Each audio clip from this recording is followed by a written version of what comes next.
To think, to reason, makes us human, sets us apart from the rest of nature. People communicate in intricate ways about complex subjects, and at the center of it all, a thinking machine, the computer. With it, our thoughts can be recorded. What once seemed impossible now seems commonplace. Today, computers are capable of amazing tasks that boggle the mind. But the evolution of a thinking machine, a computer, engaged some of the greatest minds of the last 2 centuries. The story of the computer contains squandered chances, fortunate accidents, frequent missteps, fantastic insights, and unprecedented genius. It is the story of a machine that helps us win a war, figures in the creation of weapons of inconceivable destruction, and sends us into space. The birth of the computer spawned the growth of whole industries, led to the world's greatest personal fortune, and will increasingly affect the lives of everyone on Earth. Thinking machines, the creation of the computer.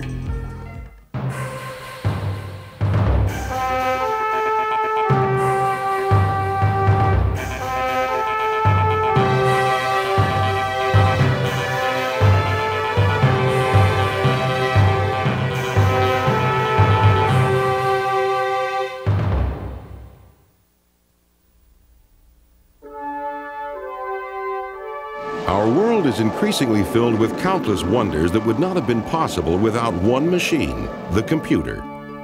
Although computers are enormously intricate, their most basic components consist of simple devices that can be switched to either one of 2 states, on or off.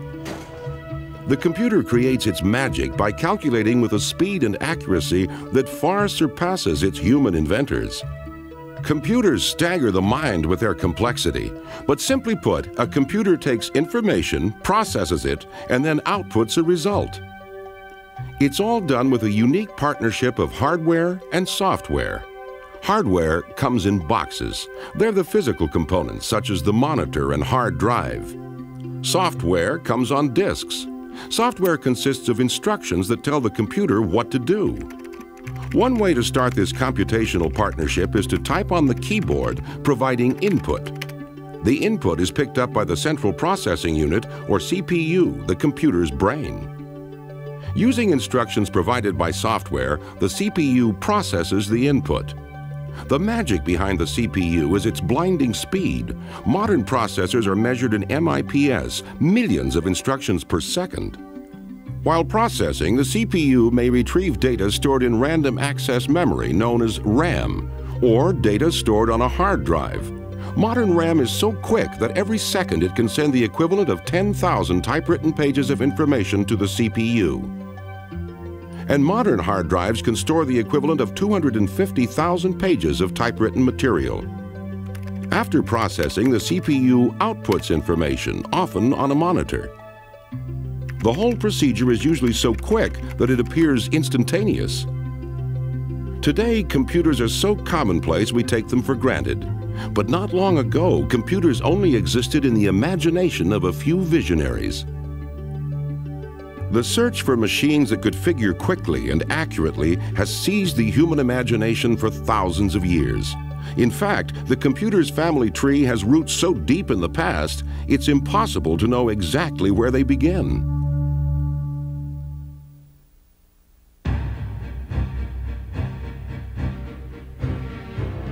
By the early 19th century, the European Industrial Revolution was well underway, and the development in production and commerce came from the maturing fields of engineering, navigation, surveying, finance, and science. The practical application of these fields relied on volume after volume of tables. Tables for trigonometry, tides, interest rates, multiplication, and gravity. Tables were critical. The actual figuring was done by people who specialized in mathematical computation. Surprisingly, these people had a familiar job title. They were called computers. These human computers toiled over their tables incessantly, monotonously, and made mistakes. Typically, tables were full of errors. The requirement for accurate tables introduced one of the most eccentric and brilliant figures into the story of computers, Charles Babbage. Oh, Babbage was an extraordinary scientist. I mean, Babbage was a great scientist. Babbage was 100 years ahead of his time. You can't say that about many people, but you could say that about Babbage. Charles Babbage represented that extraordinary element of British society, the scientist aristocrat. Many were known for their eccentricities, and Babbage was no exception. As a youth, Babbage devised footwear of hinged boards intended to allow him to walk on water. Never one to shirk adventure, he tried them out himself, but flipped over and nearly drowned. Babbage demonstrated his brilliance in mathematics while attending Trinity College in Cambridge. In 1820, Babbage was checking the accuracy of calculations made for the Royal Astronomical Society and kept finding errors. He reasoned that a machine could be constructed that would calculate the tables and directly print the results. He called the machine the difference engine.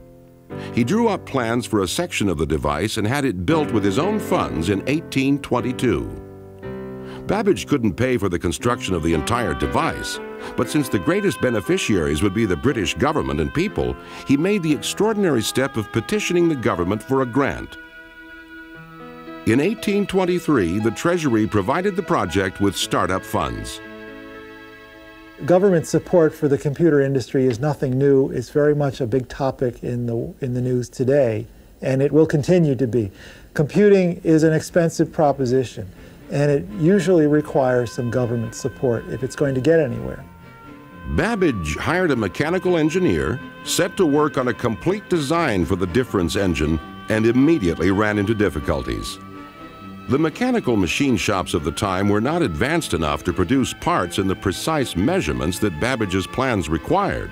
So Babbage designed better machine tools, which would eventually improve the entire state of British tool manufacturing. By 1829, Babbage had spent the £1,500 grant from the government and even more than that from his own funds. But only a few bits and pieces of machine had been completed. Babbage's project began to attract critics. He was plagued by several problems. One of his problems being his perfectionism, another problem being that his work was not understood or appreciated by the people of his time.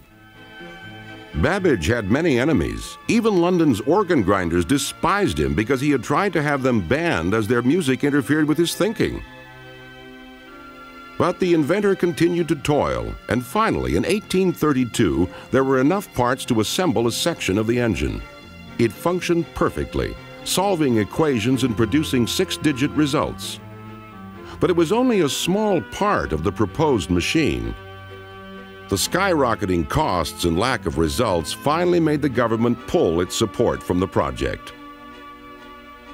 Although disappointed by the cancellation, Babbage had contributed to the project's demise by suggesting that a new device he had conceived, the analytical engine, would be vastly superior to his old design. Babbage, in hindsight, probably should have finished the difference engine and seen how far he could have gone with that before starting the analytical engine. There's no question that the analytical engine was more than he could handle. Babbage was obsessed with his new idea. With the analytical engine, Babbage asked himself, why not build a machine that could solve any mathematical problem? At the age of 43, Babbage had the vision of a computer, a vision he pursued for the rest of his life. The extraordinary fact is that Babbage's overall design for the analytical engine had many components analogous to those in a modern computer. The heart of the machine, the mill, made the calculations, like the central processing unit of modern computers. An oblong structure, the store, held numbers to be used in the calculations, like modern computer memory. Instructions and numbers could be fed into the machine using punch cards. Much of what we know about the workings of the analytical engine came from the writings of Ada, Countess of Lovelace. Among the people who understood what Babbage was doing was a woman named Ada Augusta, who was the daughter of one of the daughters of Lord Byron, the poet. She had studied mathematics as a child and had quite a bit of talent. Ada met Babbage at one of his famous dinner parties that were often attended by the luminaries of British science and engineering. Babbage demonstrated the working section of the difference engine for her, and she was immediately captivated by it. She published a simple description of Babbage's vision for the analytical engine. Ada wrote some descriptions of it, and she also appended to these descriptions a hypothetical way that this machine could solve an equation. And on the basis of those descriptions, people often call her the world's first programmer. But she was never to program a real machine. As Babbage entered the last years of his life, his great work was unfinished. He had become cranky and suffered constant attack by his many enemies. In 1871, when London's organ grinders discovered that Babbage was ill, they surrounded his house and serenaded him, increasing his agony until he died. Only a small portion of the analytical engine was built in Babbage's lifetime. Babbage's vision of the computer fell into obscurity, and except for the detailed texts left by Ada, could well have been forgotten. Babbage's machines, which were never finished, which existed for the most part only on paper, were proto-computers. They were mechanical, they used gears, they used metal shafts. They weren't computers in our sense of the term, that is, they weren't electronic digital computers, but they were abstractly and on paper mechanical computers. It would be nearly 100 years before a programmable computation device would again be conceived.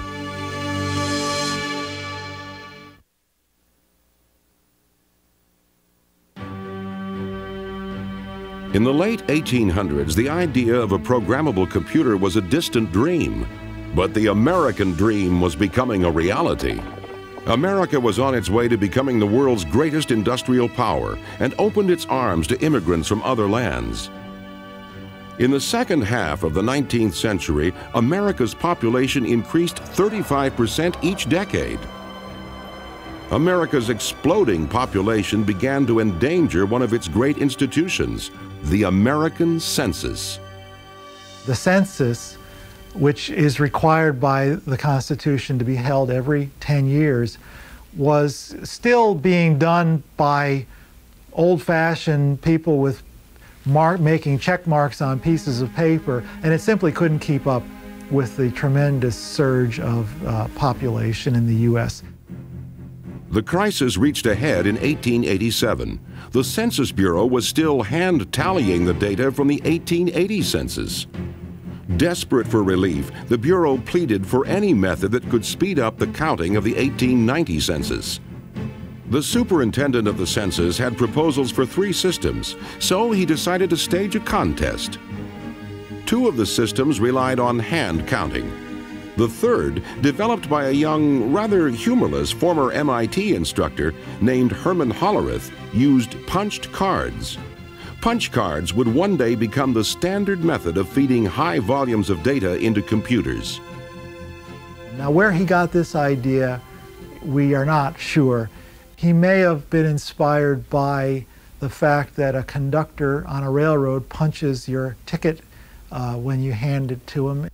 Hollerith's system beat the others easily. In the tabulation portion of the test, it was nearly 10 times faster.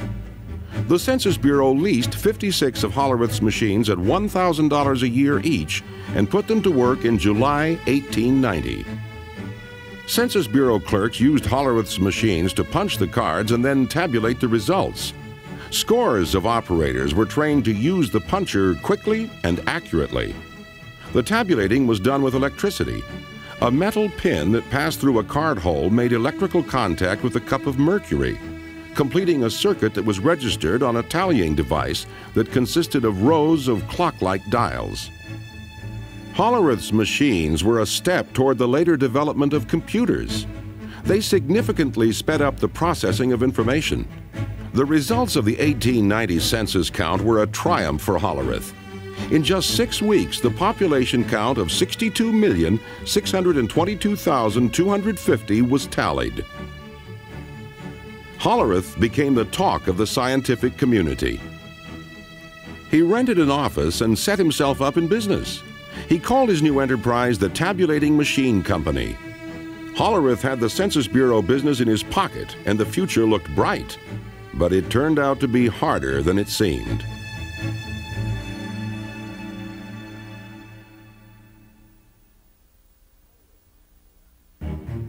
Hollerith's natural aptitude for mechanical devices was obvious, but he also proved himself to be a dogged businessman. He drummed up business among one of the biggest industries of the day, the railroads. With the increase in population and the push west, the railroads had grown into enormous organizations with personnel, stations, cars, and customers scattered all across the country. Hundreds of clerks produced tons of paper to help track and manage these vast empires. Hollerith convinced the New York Central Railroad to try out some of his machines. The experiment wasn't a success. Hollerith's machines could compute fast enough for census work, but couldn't keep up with the speed and volume of the railroad business. After 3 months, the machines were removed. Hollerith was short on capital and faced ruin. He moved his family into his mother-in-law's house. He sold his assets, even his horse, to raise money to redesign his machines, to improve their speed, reliability, and ability to make additions. Hollerith even customized the punch cards for business computations, such as adding columns to store dollars and cents. After a solid year of tedious work, Hollerith returned to the New York Central and offered them free use of his new, improved, and faster computing machines for a year. Within 3 months, the railroad was convinced and contracted to lease the machines. The Tabulating Machine Company was back on track. Hollerith had avoided bankruptcy and now had more work than he could handle. And Hollerith, you could say, came along just in time. It was a combination of his invention making this available, but also the need out there required something like that. So it was a convergence of the social needs or the social factors on the one hand, and the inventiveness sort of pushing from the other hand. But Hollerith was weary. He was diagnosed with a bad heart and ordered to slow down. In 1911, Hollerith sold his shares in the Tabulating Machine Company for over $1 million. Hollerith's former company was merged with 3 others and, led by master salesman Thomas Watson, grew into a major supplier of business equipment. In 1924, Watson renamed the enterprise International Business Machines, IBM. Because of Hollerith, the name IBM would become synonymous with computers. By the 1930s, as America limped out of the Great Depression, companies like Burroughs and IBM foresaw continued growth and success. Over the next decade, progress would be slow. It would take the destructive forces of World War II to give the computer its next great advance.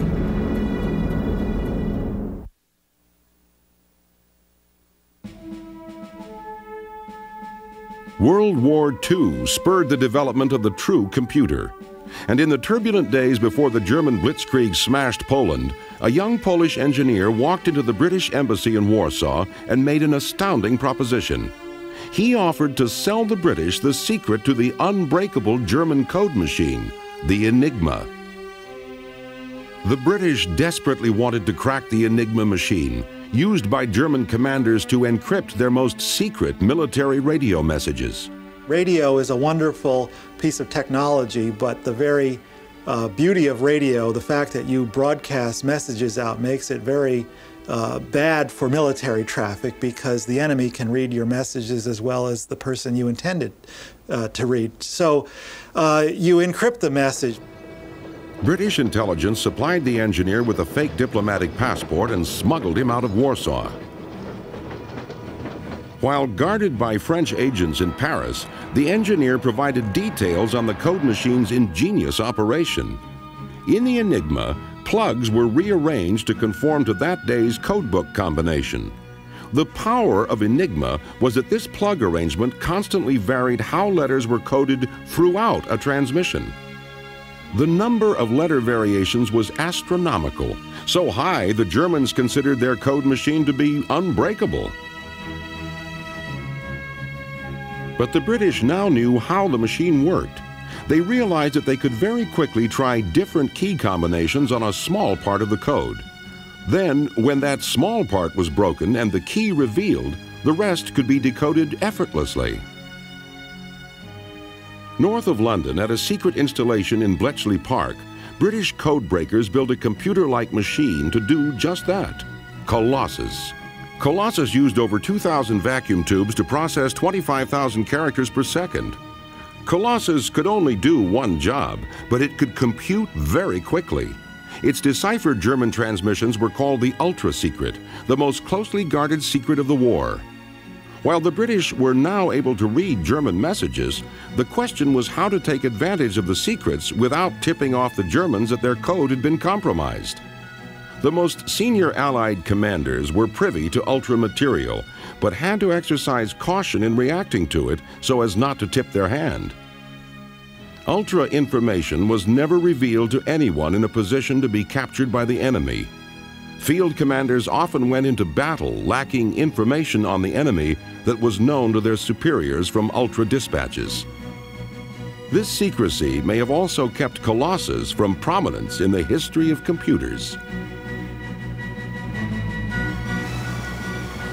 While Colossus was breaking German codes, across the Atlantic another computational device was under construction. The machine which would directly influence the design of all future computers was being built in Philadelphia.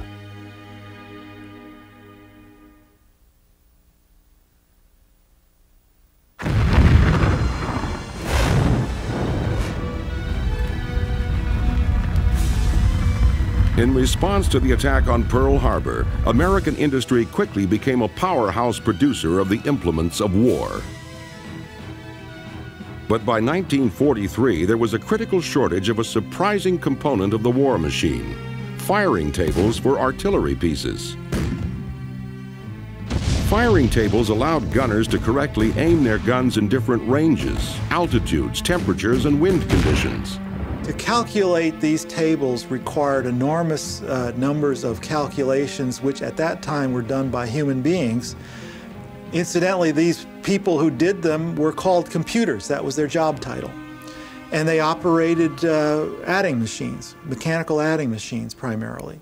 And they would simply step through these calculations and produce these tables. One of the centers of firing table calculation was at the Moore School of Engineering at the University of Pennsylvania in Philadelphia. Midway through the war, it became clear that the tables could not be produced fast enough. This was a crisis. Without tables, new guns could not be shipped to the troops overseas. To break the bottleneck, a Moore School physicist, John Mauchly, made a fantastic proposal. He suggested that he could build a giant electronic computer that would be able to figure a single trajectory in 100 seconds. The Army, desperate for a device to help them win the war, reluctantly committed to the proposed cost of $500,000. Mauchly and a brilliant graduate student in electrical engineering, Presper Eckert, set to work constructing ENIAC, the Electronic Numeric Integrator and Computer. Driven by the knowledge that friends and relatives were dying in battle while they worked in Philadelphia, the team of young engineers toiled incessantly. But could they create such a monster? Everything had to be invented from square one. And then they had to build it, and then they had to test it, and they had to put it all together and make it work reliably. And then they had to learn how to program it. Nothing close to ENIAC had ever been conceived.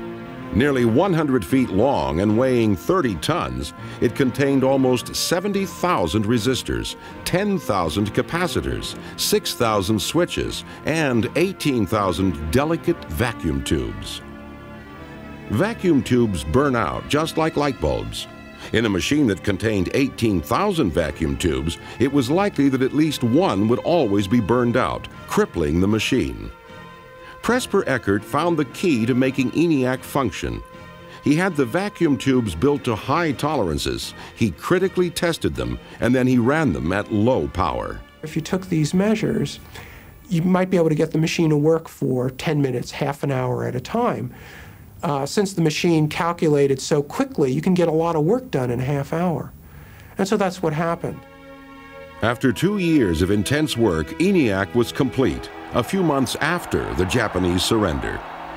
Although it wasn't finished in time to help win the war, ENIAC was a marvelous machine. Huge and hot, it could perform up to 5,000 additions, 357 multiplications, and 38 divisions every second. By far and away the most complex machine of its time, ENIAC still lacked many of the qualities of a modern computer. Its memory was very primitive. It had to be laboriously rewired each time it was programmed and couldn't make logical decisions based on its calculations. But with tremendous expenditures of time and money, ENIAC had proved that computers could be constructed. However, except for arcane scientific calculation, did anyone really want them? The question lingered, could anyone build a really practical computer?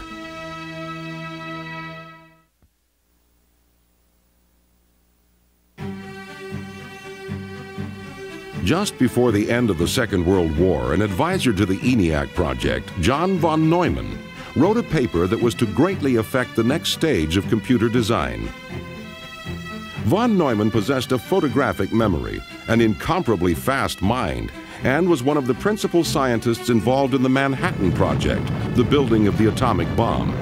He was also an advisor on ENIAC. The paper von Neumann wrote after the war delineated the structure of a modern computer. The paper drew heavily on the work building the ENIAC, yet was undeniably augmented by von Neumann's brilliance. Von Neumann's computer was to have a processing unit, a controlling unit, memory, input, and output. But most importantly in the evolution of computers, it would hold its programming internally in its memory. Internally held programs give computers their power and versatility because an internal program can modify what it does based on data or the results of computations. In machines like the ENIAC, programming had been hardwired or fixed, so the machine was much less adaptable. The idea for storing the program internally was the last key to developing the true computer. But whether it was von Neumann's idea has long been hotly debated. Eckert and Mauchly claimed they formulated internal programs as a natural part of their work building ENIAC, although they couldn't stop and incorporate the idea into the machine.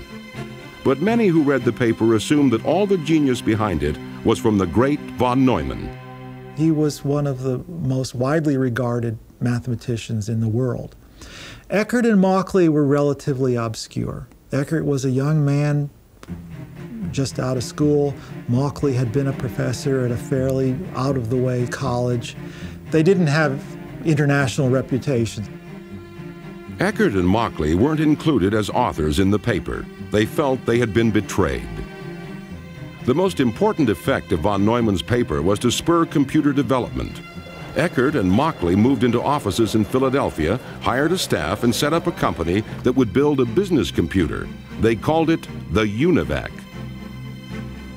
They signed a fixed-cost contract to build a UNIVAC for the Census Bureau, rolled up their sleeves, and went to work. Unfortunately, building UNIVAC turned out to be a monumental undertaking. As they struggled to make UNIVAC real, they also struggled financially and needed to be bailed out by a series of larger companies. They eventually joined forces with Remington Rand, a flourishing typewriter manufacturer.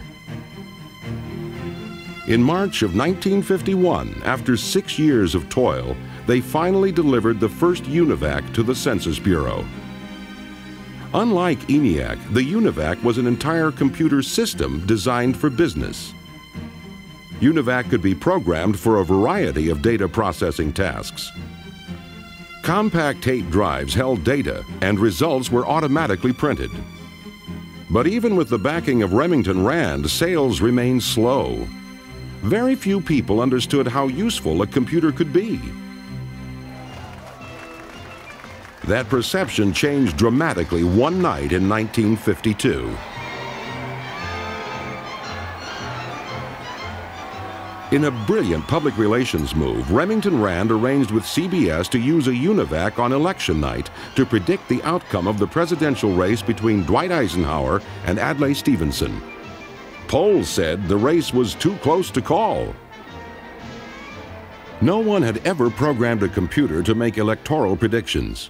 Eckert and Mauchly's engineers entered their customized algorithms right until airtime.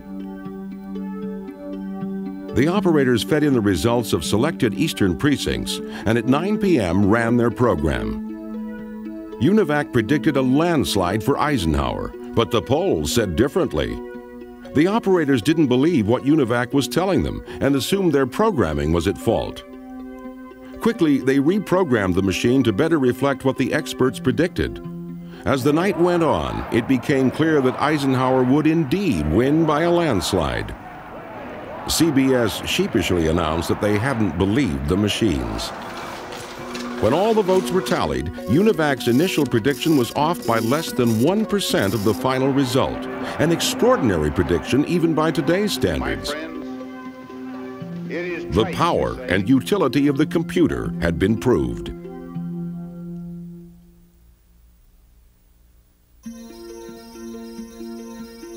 After the success of UNIVAC, various companies began to see a future in computer development.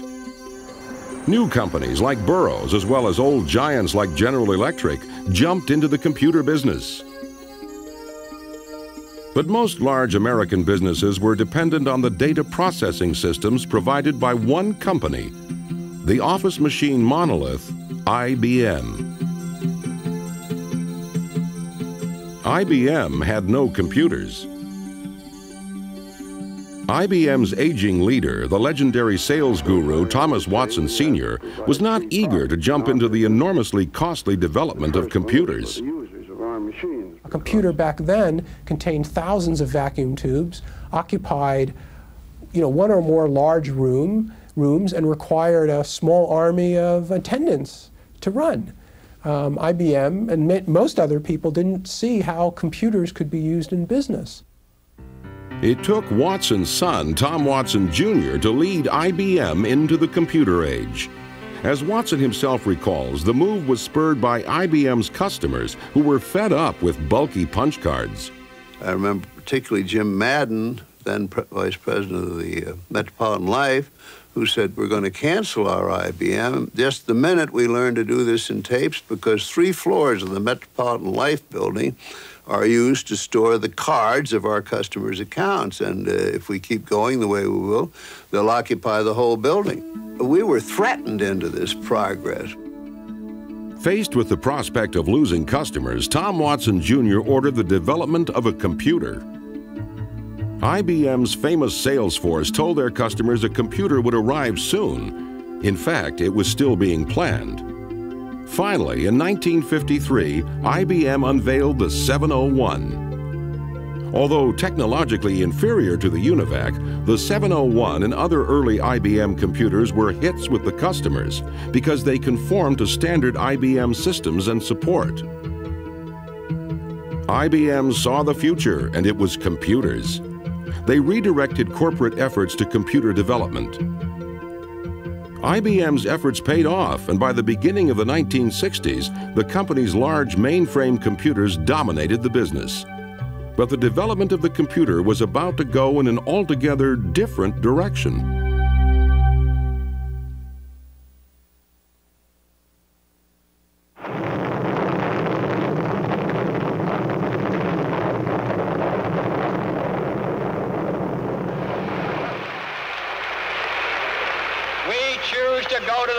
In this decade and do the other things, not because they are easy, but because they are hard.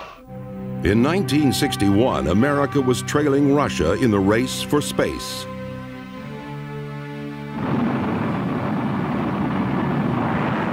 (1961), a year of achievement for Soviet scientists in the race for space.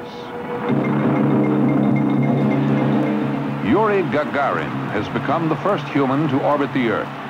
and crowds in Moscow's Red Square salute the 27-year-old cosmonaut. As NASA engineers began planning the lunar mission, they realized a computer as powerful as one currently the size of a room must be on board. The engineers wondered, is such a small computer even possible?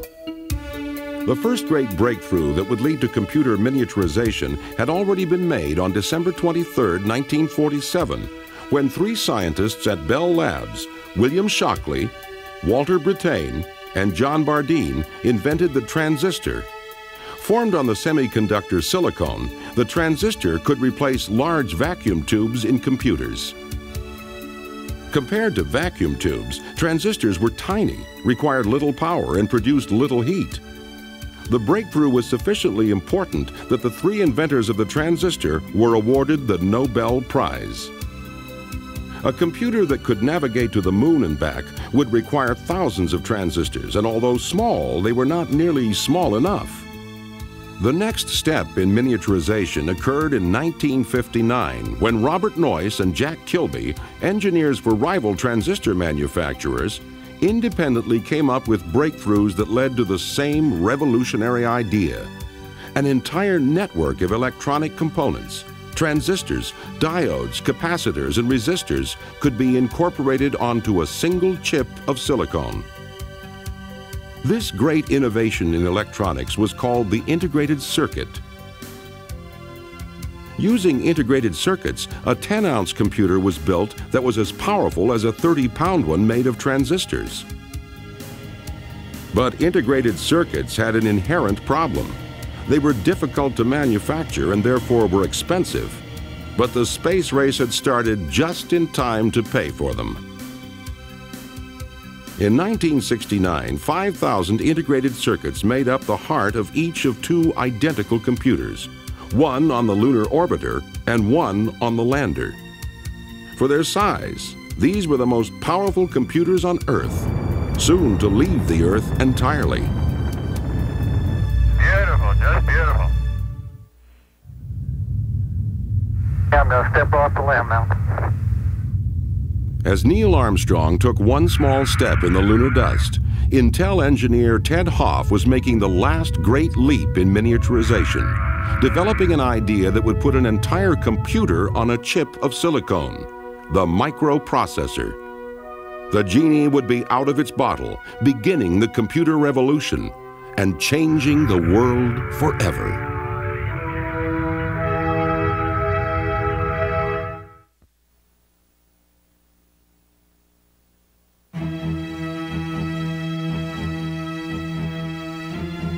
Okay, here we've had a problem here. Apollo 13, intended as the third lunar landing, had just lost 2 fuel cells and was venting oxygen into space, 200,000 miles from Earth.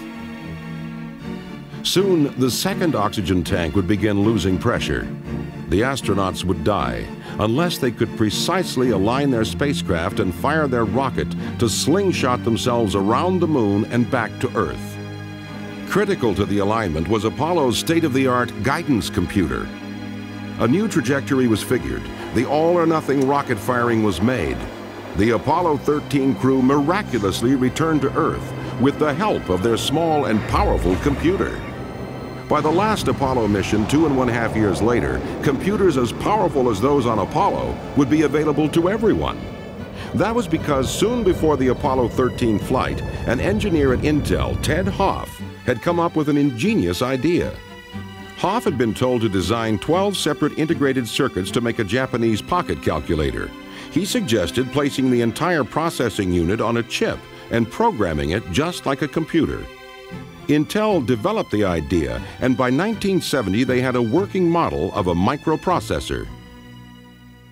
It was the invention not just of integrated circuits, but of a particular kind of integrated circuit, the microprocessor, that makes today's personal computers possible.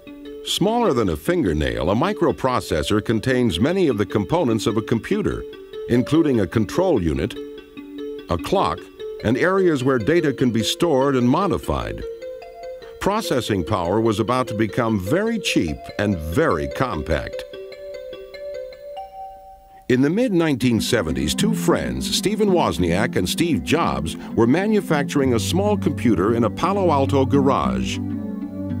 Steve Jobs was a college dropout, but he was a college dropout with a difference. He was very intelligent, he had a lot of street smarts, he was also extremely ambitious. I think perhaps more important than that, he knew the other Steve Wozniak, had created something exceptional.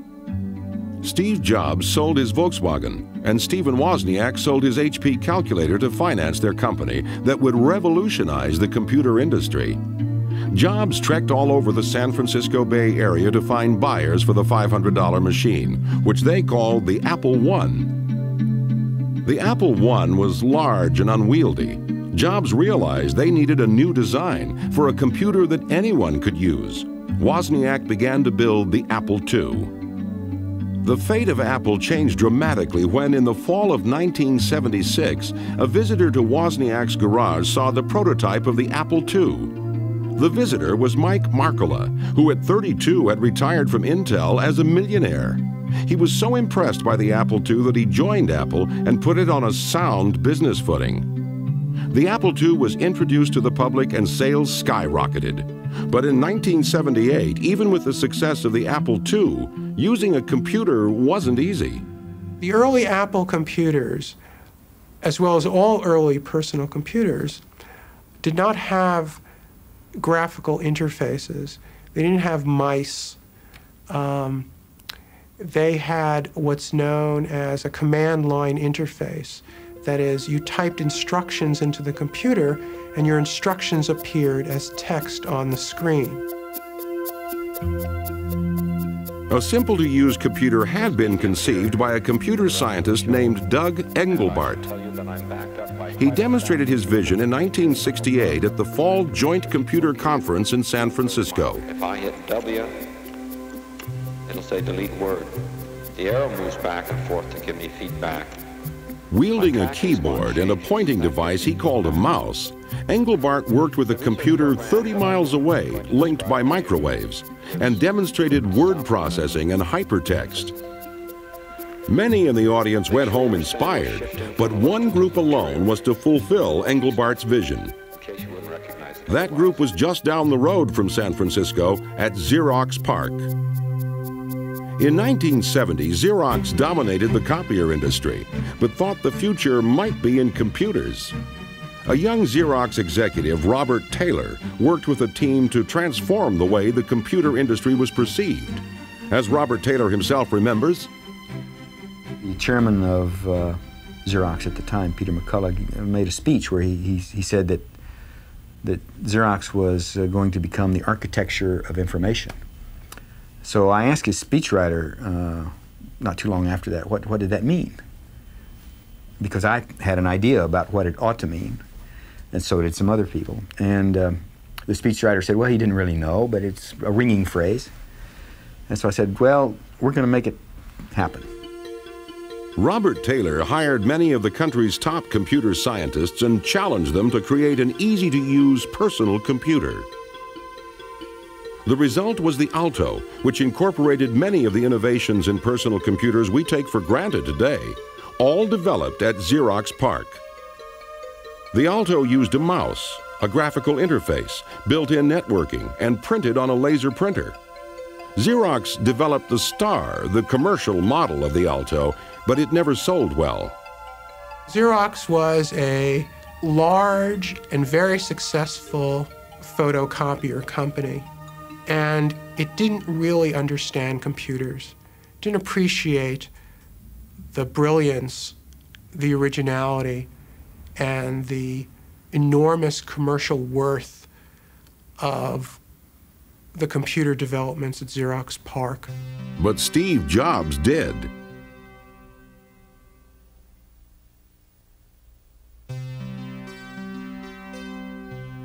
In 1979, Steve Jobs visited Xerox PARC and saw the Alto. He returned to Apple and immediately set to work on what would become the Macintosh computer, the first popular personal computer similar to those used today. What made the Macintosh easy to use was its operating system and applications, otherwise known as software. Increasingly, software was dominating the advances made in computers.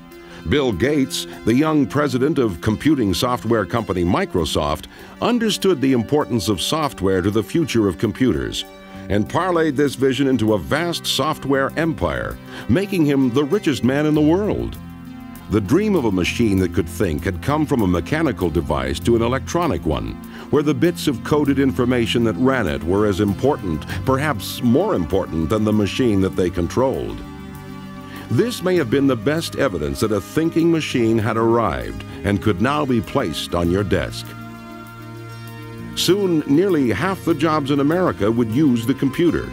Within the decade, microprocessors would be everywhere, incorporated into automobiles, appliances, and scientific instruments, significantly increasing their capability and reliability.